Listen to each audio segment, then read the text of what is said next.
आपने जितना जल, एक लोटा जल जो चढ़ाया है, आज शंकर भगवान भी प्रसन्न होकर तुम पे वही एक लोटा जल चढ़ा रहा है।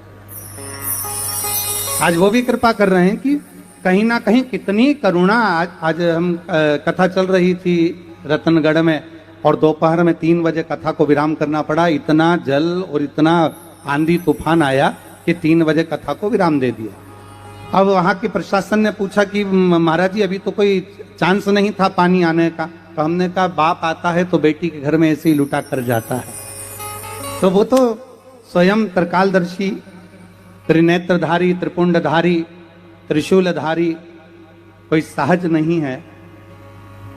हम अगर एक अक्षत का दाना भी शंकर को दे रहे हैं या हम एक बेलपत्र भी शिव को समर्पित कर रहे हैं, एक लोटा जल भी हम शिव को दे रहे हैं, तो वो हमको वापिस ही मिलना है। हमारा शंकर रखता कुछ नहीं, कुछ भी नहीं रखता। जो आपने दिया वो मेरे भोलेनाथ ने करोड़ों में गिनकर आपको वापिस लौटा दिया, उसने रखा नहीं।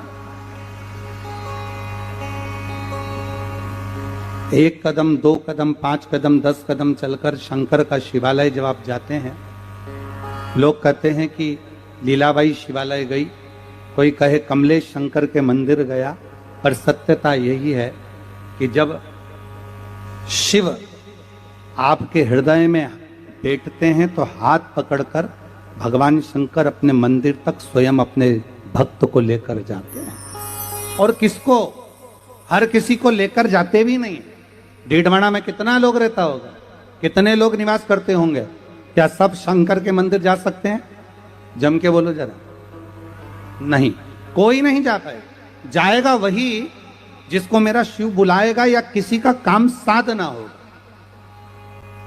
आपके कार्य को अगर पूर्ण करना है तो ही शंकर अपने मंदिर तक बुलाएगा, वरना मिलना, कहते हैं ना विधायक जी कम मिलते हैं, कहने लगे साहब इससे खिड़की में से देख लेंगे कि हाँ इससे मिलना है, इसका काम हो जाएगा तो इससे मिलवा दो। और अगर काम नहीं होगा तुम 50 बार जाओ, वो नहीं मिलेंगे। उनको मालूम है इसका काम होगा नहीं, बार बार आएगी, बार बार जाएगा, बार बार बोलेगा कि सर मेरा ये काम कर दीजिए। कलेक्टर महोदय के पास जाओगे, सर मेरा काम कर दीजिए, पर कलेक्टर को ही मालूम है इसका काम कैसे सलटेगा।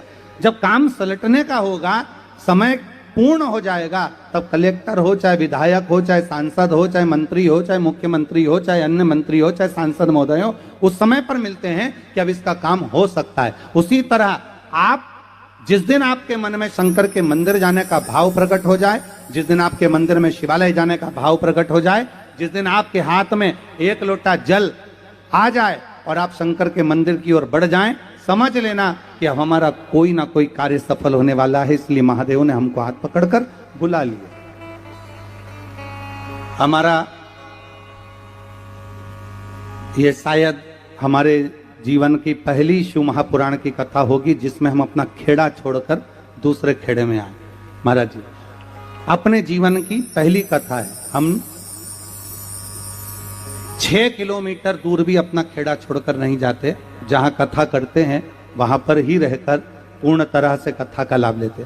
पर स्वामी जी सरकार का इतना आशीर्वाद, हम आते आते हमको जो जयपुर वाले भैया लेकर आ रहे थे पारिक जी, तो हम उनसे कह रहे थे कि ये तो स्वामी जी सरकार का प्रेम इतना है कि उनसे जुड़ता वही है जिन पर उनकी कृपा होने वाली होती है।